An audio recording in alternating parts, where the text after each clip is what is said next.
What's up, and welcome back to Interpreting the Stars, where today we are bringing it back to our Rambo marathon of films with the latest and most likely last installment of the more than 3-decade-long franchise, Rambo: Last Blood. I started this preparation marathon about a month ago, and slowly but surely I've gone through each installment for the first time in my life, and the results were honestly really surprising as a whole, especially for being my first time with the series. I will be making a ranking video covering the series from worst to best soon enough, so keep an eye out on my channel for that. But first, let's talk about this film while riding Stallone's massive jowls. This review is brought to you by the word of the day, jowl, a fullness and looseness of the flesh of the lower cheek and jaw. Rambo: Last Blood centers on John Rambo, now in his old age, living the farm life without fail, only now and then aiding the local authorities in search and rescue cases. But when his niece goes to Mexico and gets nabbed by human traffickers, Rambo sharpens his old trusty knife, dons his archery set, and goes to town one final time. Well, probably not final, but you know.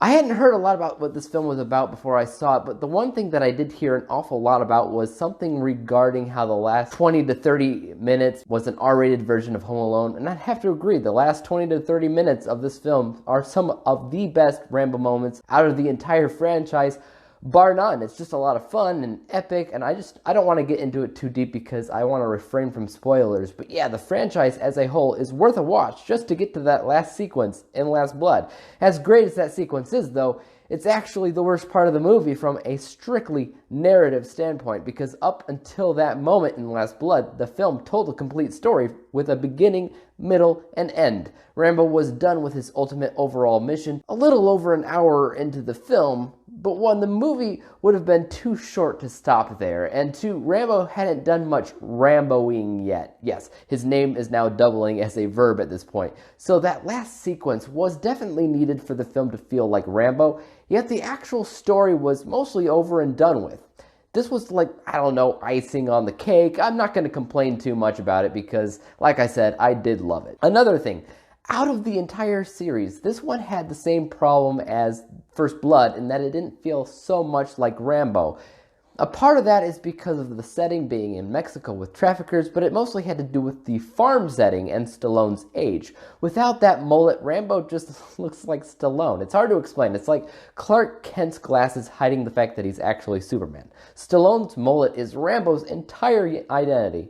Okay, maybe not entire, but a lot of it. Yet another problem with this movie is the same basic problem that I had with Rambo 4, in that the thing that made this personal for Rambo, his niece, wasn't very believable. Her acting was mediocre, and the fact that she's family doesn't really help the film. Just because she's blood doesn't make her any more family than General Troutman was in Rambo 3 when he was captured. Again, because it was Troutman's third film by the time Rambo 3 came around, it felt more personal to the audience when he was taken. Just like in Rambo 4, this girl was in the movie for like 15 minutes before she was captured, and I hardly know anything about her character, including how she's actually related to Rambo. She calls him Uncle John at one point, and then he claimed she was his daughter at another point, but we all know she's Hispanic and so is her parents, so I honestly have no idea where she falls under being Rambo's relative. That being said, I get it. Blood doesn't actually mean family as seen with Troutman, but at least be more clear with the audience on who she is and how she's related. It's not a bad movie by any means. I quite enjoyed it for what it was, and I generally consider it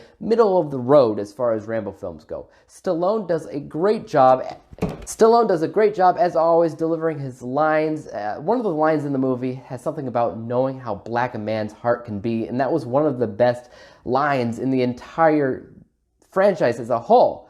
But one of the problems the movie has is it's hard to fully believe that it's Rambo because too much of time has passed, Stallone's a little bit older, there's a lack of a war backdrop, and the fact that in general the narrative isn't as clean as some of the other films. It just couldn't be seen as one of the best Rambo films ever made, but it's still definitely worth a watch.